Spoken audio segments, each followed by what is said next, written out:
Jorge Macias, il est journaliste et légèrement supporter.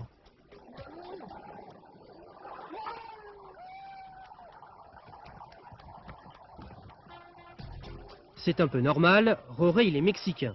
Alors quand le Mexique marque, eh bien ça fait le bonheur de Jorge et de ses compatriotes.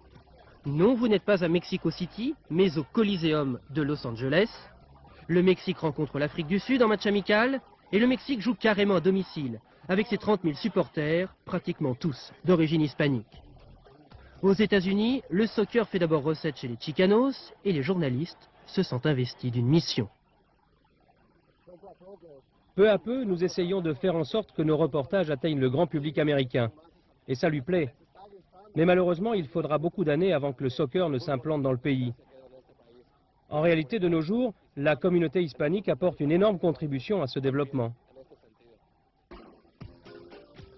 Jorge Macias est un émigré. Le Mexique, il l'a quitté à 20 ans.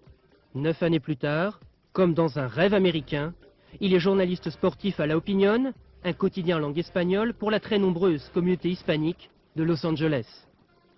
Ici, chaque nuit, on trie les 120 000 exemplaires du journal à la main.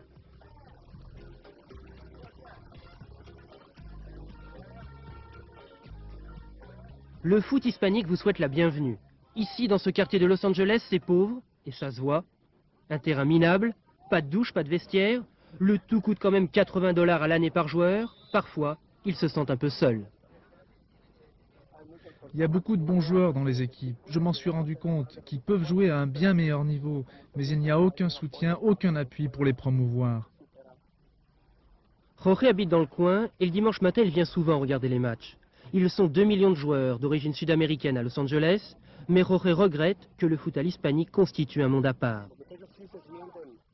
Les jeunes, oui bien sûr, ils se sentent un peu mis à l'écart par rapport à la société américaine.